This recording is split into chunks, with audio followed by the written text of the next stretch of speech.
Pagi hari ini kita memasuki pembahasan yang baru, yaitu pembahasan tentang muhasabah pada halaman 239. Manzilah muhasabah maksudnya.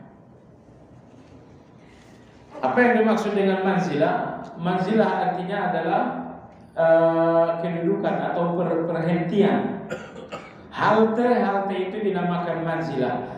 Jadi Anda dalam perjalanan kemudian istirahat, itu semacam manzilah.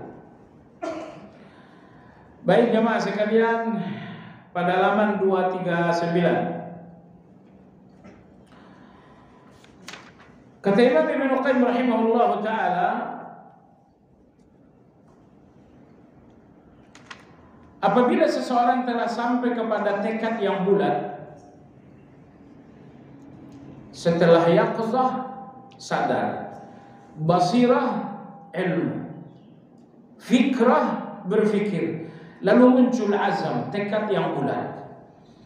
Kata Ibnu Qayyim rahimahullah, maka ia berpindah ke manzilah berikutnya, yaitu manzilah muhasabah.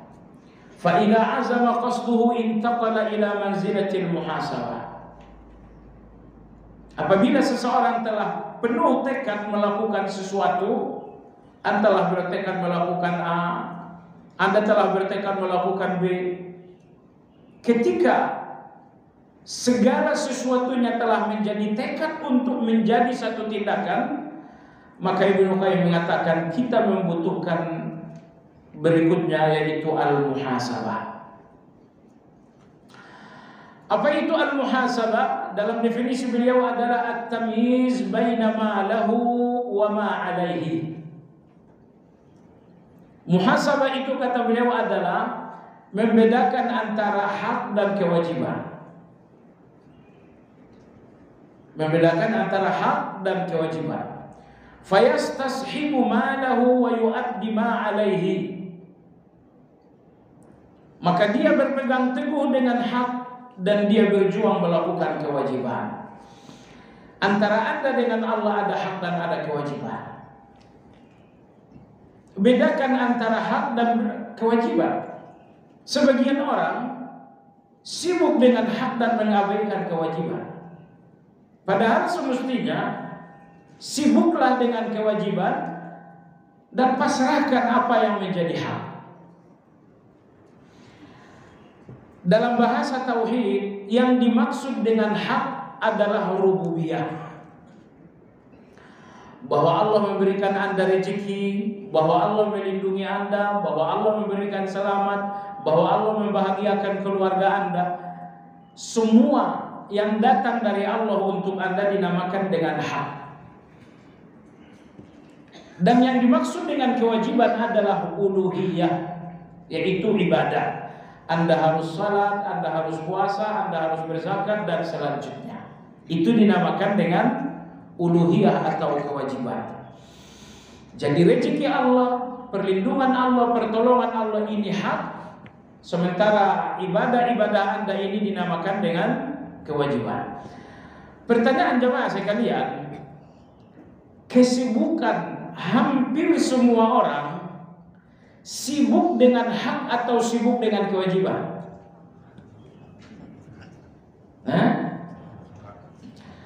Makan dan rezeki Anda adalah hak. Anda banting tulang Anda patah-patah, ketetapan Allah 5010 tahun yang lalu gak akan berubah. Anda cari uang 24 jam gak berhenti sama sekali, ketetapan rezeki Anda 50.000 tahun sebelum penciptaan langit dan bumi gak akan berubah. Itu sudah ditetapkan oleh Allah Azza wa Jalla. Karena Allah sudah menetapkan itu untuk Anda, maka dinamakan dengan hak. Baik jemaah sekalian yang saya hormati, Andanya belum diciptakan, rezekinya sudah selesai diatur. Sejak dari perut ibu sampai berakhir dengan kematian, semuanya sudah diatur oleh Allah Azza. Itu namanya hak. Jadi apabila Anda lihat dalam kehidupan nyata, tak usahlah melihat orang lain, lihat saja diri Anda sendiri. Ternyata jemaah sekalian, kesibukan dan kegelisahan kita tumpah untuk hak dan hanya sedikit untuk kewajiban. Dan ini lutut ayam. Maksudnya ini terbalik. Kalau lutut Anda ke depan bukan? Semua lutut ke depan kecuali lutut ayam. Semestinya kesibukan dan kegelisahan Anda tumpah untuk kewajiban, adapun untuk hak cukup sekedarnya saja. Cari uang misalnya, sekedarnya aja. Tapi cari akhirat misalnya itu harus setengah mati. Maka Imam Ibnu Qayyim rahimahullah mengatakan, apa tujuan muhasabah itu? Untuk membedakan hak dan kewajiban. Selanjutnya, fayastashibu malahu wa yu'addi ma alaihi. Kemudian pasrahkan hak Anda kepada Allah karena Allah akan menjaganya. Lalu kemudian sibuklah dengan apa yang menjadi kewajiban. Maka kegelisahan kita karena kita memang telah mengubah kehidupan. Kita telah mengubah hak menjadi kewajiban dan mengubah kewajiban menjadi hak. Baik. Selanjutnya Ibnu Qayyim rahimahullah berkata, wa min manzilatil muhasabah yasihhu lahu nuzulu manzilatit taubah. Nantinya kata Ibnu Qayyim, apabila seseorang telah sempurna bermuhasabah, barulah dia bisa memasuki taubat. Jadi kata Ibnu Qayyim rahimahullah, tidak semua orang yang berdosa bertaubat lalu taubatnya benar. Taubat yang sempurna adalah taubat yang diawali dengan muhasabah. Bahkan muhasabah itu pula yang membuka pintu taubat. Kalau seseorang tidak bermuhasabah alias berintrospeksi diri, dia tidak akan mencari jalan taubat karena dia pun tidak mengenali diri. Tapi dengan berintrospeksi, dengan bermuhasabah, dia mengenali diri. Setelah itu dia mengatakan, saya harus bertaubat. Jadi kesimpulan, orang yang paling sempurna beristighfar dan bertaubat adalah orang yang paling sempurna mengenal diri. Dan orang yang paling sempurna mengenal diri adalah orang yang bermuhasabah. Kalau Anda nggak mengenal diri, Anda nggak akan melihat kesalahan. Bahkan fatalnya, kadang-kadang Anda melihat kesalahan Anda adalah kebaikan. Baik. Li'annahu idza hasaba nafsahu 'arafa ma 'alaihi min al-haqq fa kharaja minhu wa tanassala minhu ila sahibihi wa hiya haqiqatut taubah. Karena hakikat dari muhasabah kata Ibnu Qayyim rahimahullah, mengetahui hak dan menunaikannya, dan itulah hakikat dari taubat. Bahwa ada hak Allah yang harus Anda tunaikan, yang harus Anda lepaskan dari diri Anda, itu yang dimaksud dengan taubat.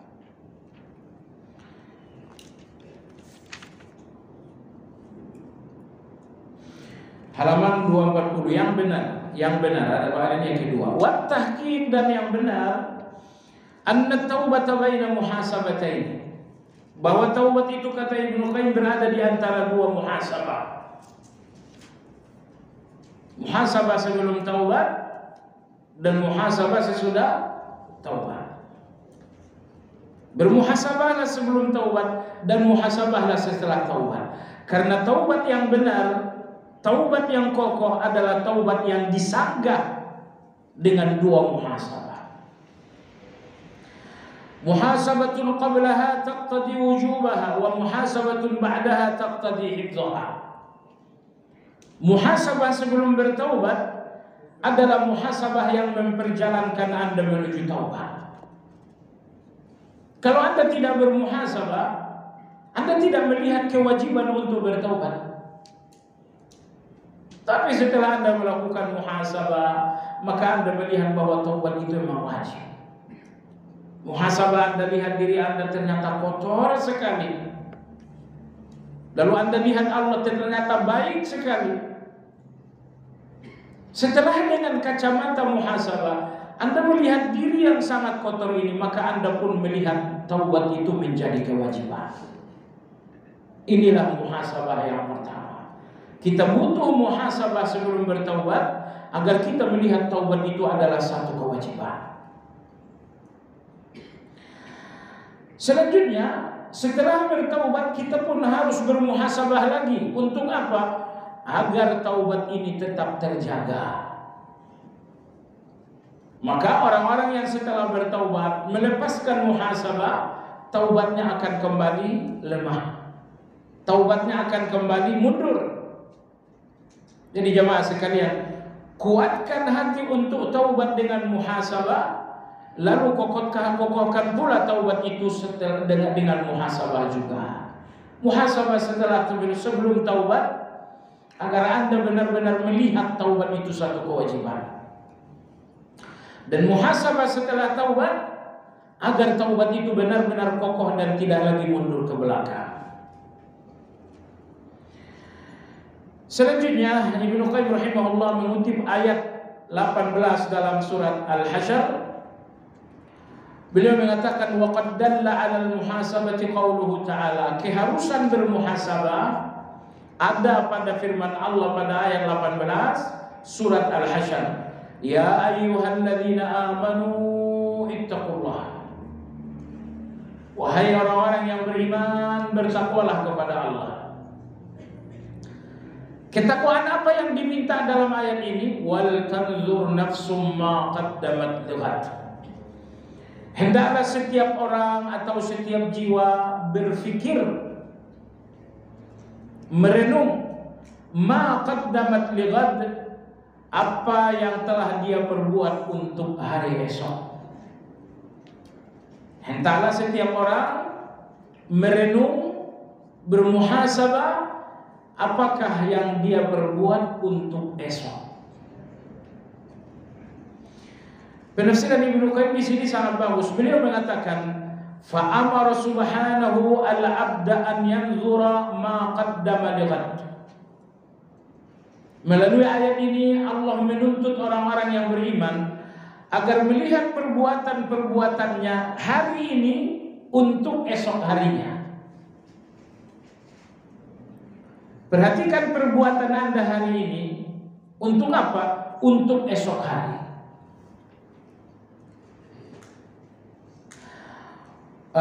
Hari ini, yang dimaksud dengan hari ini adalah hari beramal, yaitu sewaktu Anda berada dalam usia. Yang dimaksud hari esok adalah hari pembalasan, karena Anda melewati 2 hari. Hari yang pertama adalah hari beramal, hari bercocok tanam, dan hari esok adalah hari perhitungan alias hari untuk panen. Maka kata Allah Azza wa Jalla dalam ayat ini, lihatlah hari ini untuk hari esok. Apa yang Anda tanam di dalam hari amal untuk Anda panen di hari esok. Imam Hasanul Basri rahimahullah mengatakan, hari yang sekarang ini adalah hari pasar. Allah Subhanahu wa ta'ala membeli dan kita menjual. Karena pasar sedang dibuka, sekecil apapun jualan Anda dibeli oleh Allah Azza wa Jalla. Bukan dibeli dengan harga yang sama, tapi dibeli oleh Allah 10 kali lipat. Subhanallah, itu hanya 1 detik. Tapi ketika Anda menjual 1 kali, subhanallah, sewaktu pasar sedang buka, Allah membelinya dengan harga yang mahal. Alhamdulillah, itu pun hanya 1 detik. Tapi Anda menjualnya kepada Allah saat pasar sedang buka, maka Allah pun membelinya dengan harga yang sangat mahal. Jadi, sewaktu pasar sedang buka, sekecil apapun jualan Anda dibeli oleh Allah dengan harga yang sangat mahal. Tapi besok setelah sampai di akhirat, pasar telah tutup, sebesar apapun jualan Anda tidak laku lagi. Anda ingin infak emas sebesar dunia, nggak laku. Kenapa? Pasar sudah tutup. Jamaah sekalian, di depan Anda ada 2 hari. Hari pertama adalah hari amal, hari yang kedua adalah hari pembalasan. Maka Allah berfirman, berfikirlah, lihatlah hari amal ini untuk hari pembalasan. Kalau Anda menanam kebaikan, di hari pembalasan akan Anda dapatkan yang lebih baik.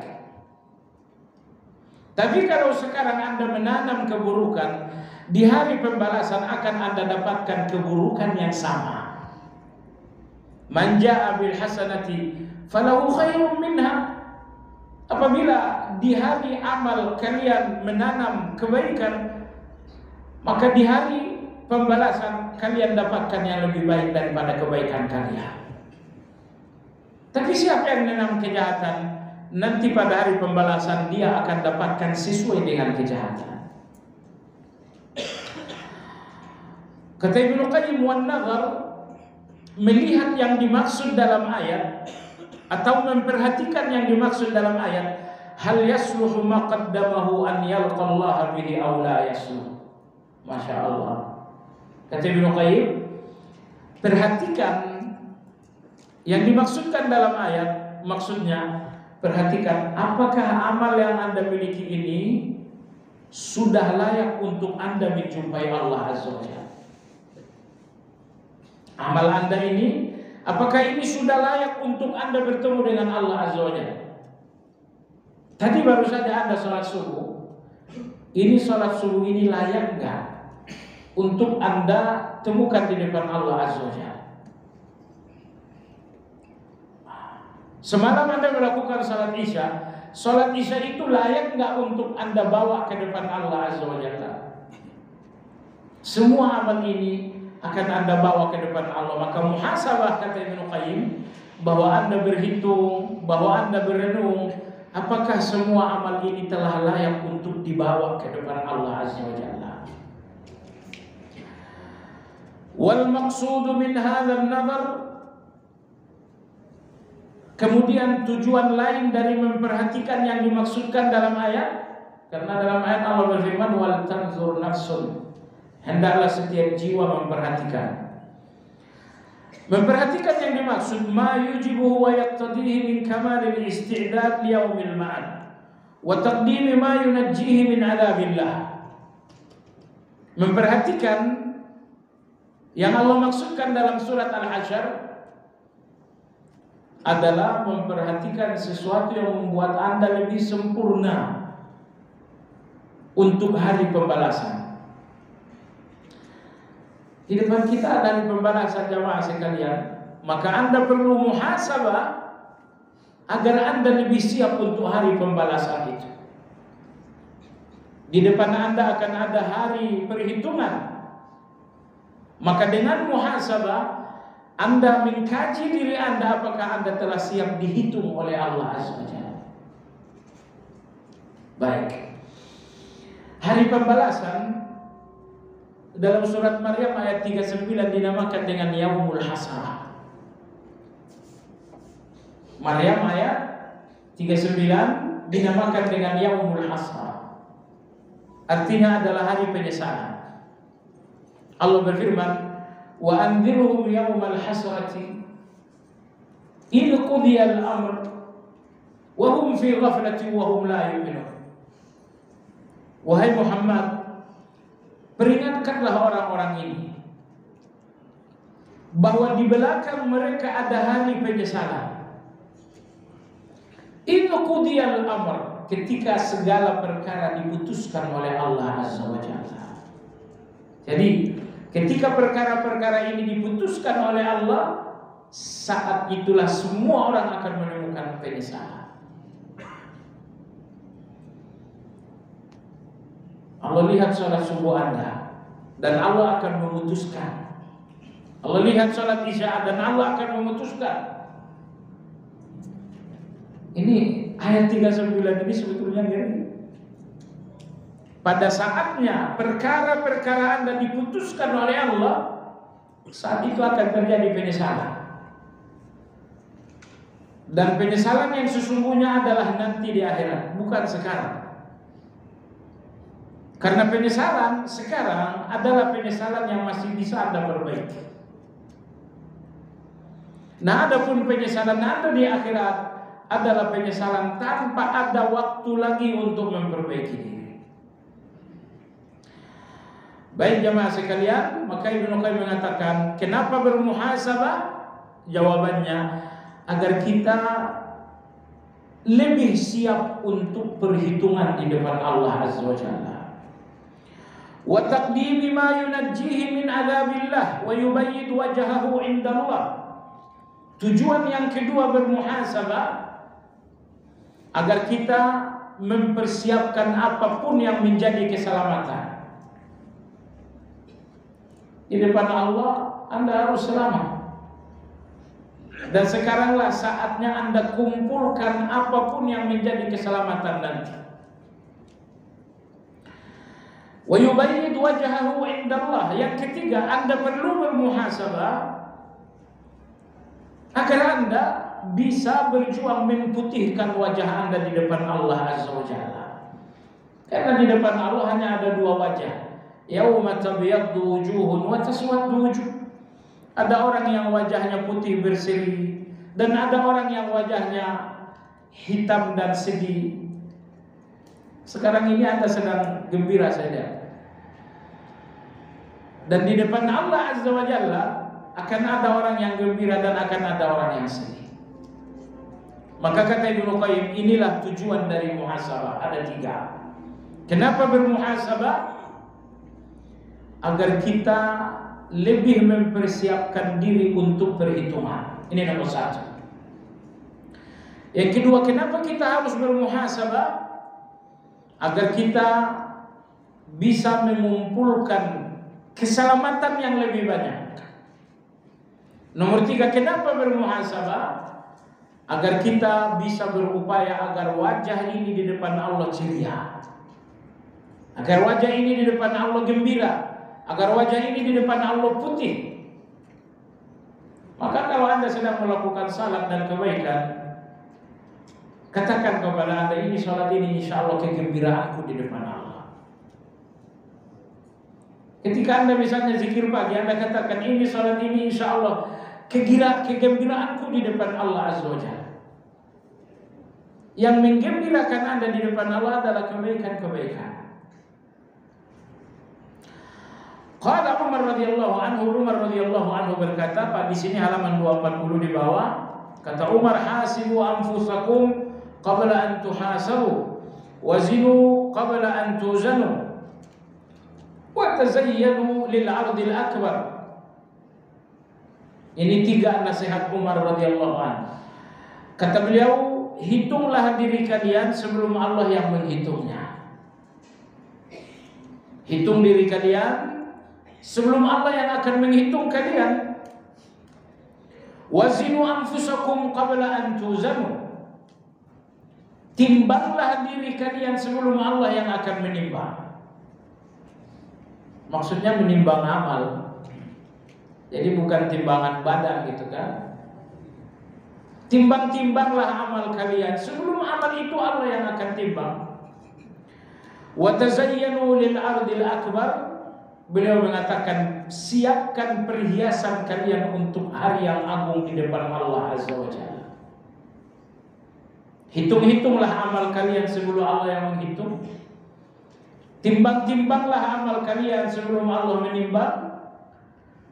Dan siapkanlah perhiasan untuk hari yang agung pertemuan dengan Allah Azza wa Jalla. Dan perhiasan Anda bertemu dengan Allah adalah kebaikan. Kemudian dalam surat Al-Haqqah Allah Subhanahu wa taala berfirman, "Yauma idzin tu'raduna la takhfa minkum khafiyah." Nanti pada hari kiamat kalian akan dihadapkan dengan Allah dan Allah telah mengetahui segala-galanya. Ini ayat ini ngeri. Ketika besok Anda dihadapkan kepada Allah dan semua masa lalu Anda Allah tahu. Gak ada yang Allah gak tahu. Begitu Anda sampai di depan Allah, oh ini penjahat, yang pura-pura baik. Ini orang zalim yang pura-pura saleh. Ini orang yang bicaranya manis tapi hatinya lebih pahit dari yang penuh. La takhfa alaihi khafiyah. Besok Anda akan bertemu dengan Allah dan Allah tahu segala-galanya tentang Anda. Baik jemaah sekalian, ini sangat menakutkan sekali. Baik, inilah pembukaan dan pengantar dari Imam Ibnu Qayyim tentang muhasabah. Berikutnya Imam Al-Harawi, penulis dari Manazilus, Imam Al-Harawi Abu Ismail Al-Harawi. Di mana Harawi? Karena namanya Abu Ismail, Al-Harawi nama kampungnya. Di mana Al-Harawi atau Al-Harah? Al-Harah itu satu kawasan di Afghanistan. Jadi kitab Manazilus Sa'irin ini ditulis oleh orang Afghanistan yang bernama Imam Abu Ismail Al-Harawi. Dan buku ini kemudian dijabarkan Ibnu Qayyim menjadi Madarijus Salikin. Imam Al-Harawi rahimahullah ta'ala mengatakan al-muhasabatu laha thalathatu arkan. Muhasabah itu memiliki 3 rukun. Rukun itu bahasa Arab, bahasa Indonesianya tiang, pilar. Jadi muhasabah memiliki 3 pilar. Anda lihat pada halaman 21. Pilar yang pertama, antuqaisa baina ni'matihi wa jinayatika. Ini pilar muhasabah yang pertama, membandingkan antara nikmat Allah dengan jinayah ataupun kejahatan Anda. Ini muhasabah yang pertama. Coba Anda hitung-hitung kebaikan Allah, kemudian Anda hitung-hitung kejahatan Anda. Jemaah sekalian yang saya hormati, kata Ibnu Qayyim rahimahullahu taala, tuqais baina ma min Allah wa ma minka. Bandingkan apa yang datang dari Allah dan apa yang datang dari Anda. Yang datang dari Allah untuk Anda semuanya nikmat dan kebaikan. Dan yang datang dari Anda untuk Allah hanya sedikit kebaikan. Ini rukun yang pertama. Bandingkan semua yang datang dari Allah untuk Anda, semuanya adalah kebaikan. Sementara yang datang, yang muncul dari Anda untuk Allah, semuanya kebaikan atau tidak? Hanya sedikit kebaikan. Fahina idin yadharu lakat tafawud. Ketika Anda mencoba membandingkan hal ini, maka Anda melihat perbedaan yang sangat jauh. Ada Allah yang tidak pernah henti kebaikannya, dan ada seorang hamba yang kebaikannya sangat sedikit untuk Allah Azza wa Jalla. Wa ta'lamu annahu laysa illa afuhu wa rahmatuhu awil halak wal 'ata. Masya Allah. Kata Ibnu Qayyim, ketika Anda melihat Allah, Anda lihat kebaikan. Dan ketika Anda melihat diri, Anda melihat kejahatan yang sangat banyak. Ketika Anda telah melihat 2 hal ini, kata Ibnu Qayyim, maka Anda pun akan sadar tidak ada keselamatan Anda kecuali maaf dari Allah Azza wa Jalla. Tidak ada keselamatan Anda di depan Allah kecuali maaf dari Allah Azza wa Jalla. Apakah kebaikan Anda akan menjadi keselamatan? Terlalu sedikit kebaikan itu dibandingkan banyaknya kejahatan, sehingga kebaikan ini sulit untuk jadi keselamatan.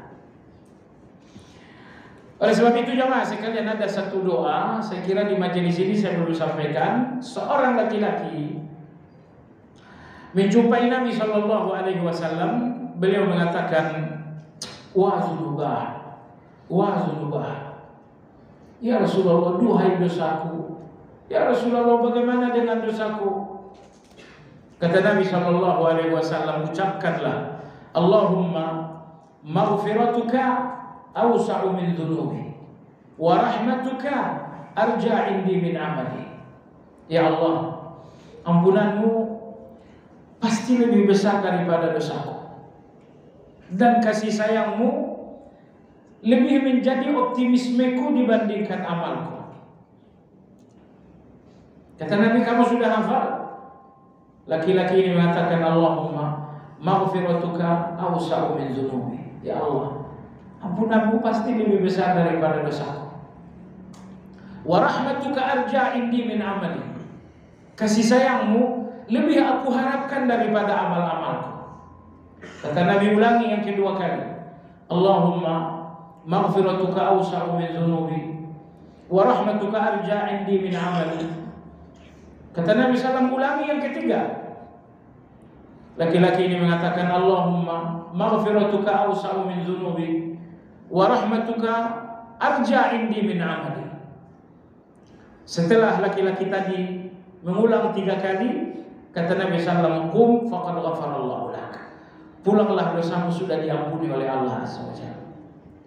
Jadi maksudnya jamaah sekalian, apabila Anda melihat betapa baiknya Allah dan betapa jahatnya Anda, kesimpulan Anda tidak akan selamat kecuali dengan maaf Allah. Kebaikan-kebaikan Anda sulit untuk menjadi jalan keselamatan, karena kebaikan itu sangat sedikit, kejahatan kita lebih banyak. Kalau kebaikan sedikit, kejahatan banyak, mungkinkah kebaikan yang sedikit ini akan menjadi harapan selamat? Tidak. Maka sekali lagi, satu-satunya harapan selamat ampunan dari Allah, maaf dari Allah Azza wa Jalla. Jemaah sekalian yang saya hormati, kita lanjut sedikit lagi. Kata Ibnu Qayyim, wa bihadhihi al-muqayasah ta'lam anna ar-rabb rabbun wal 'abda 'abdun wa yatabayyan laka haqiqatan nafs wa sifatiha wa 'azamat jalali ar-rububiyyah wa tafarrud ar-rabb bil kamal wal ifdal. Maksudnya kata Ibnu Qayyim, kalau Anda telah melakukan muhasabah,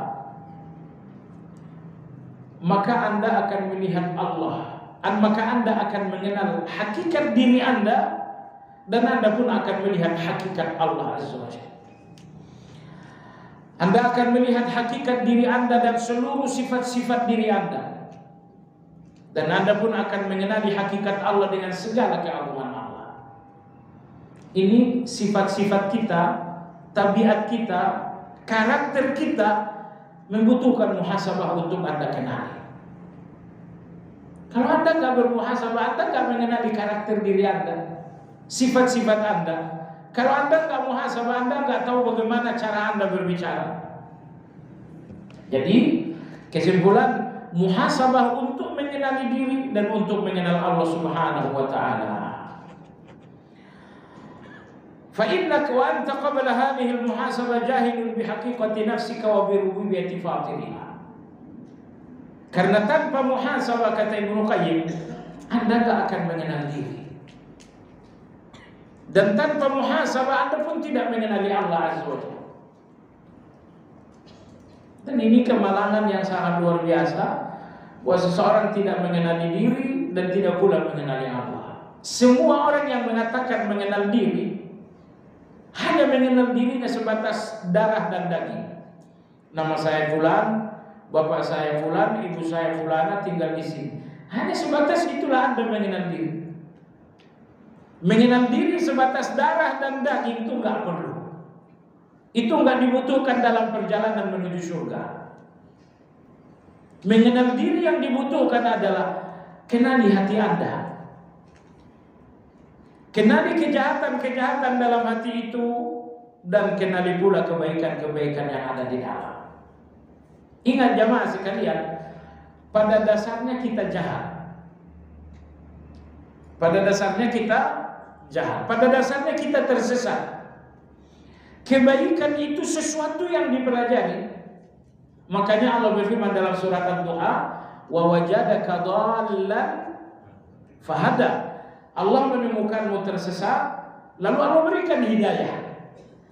Jadi kesesatan itu adalah dasarnya kita, aslinya kita Adapun hidayah itu adalah sesuatu yang kita pelajari.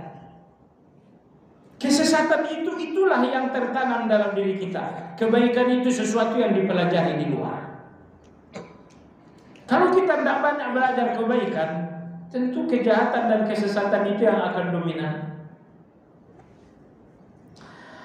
Jemaah sekalian yang saya hormati, beliau mengatakan, ketika Anda mengenali diri, maka Anda akan melihat diri Anda dengan dua sifat yang sangat buruk. Apa itu? Al-jahilatul zalimah. Bahwa ternyata diri Anda pertama jahil dan yang kedua zalim.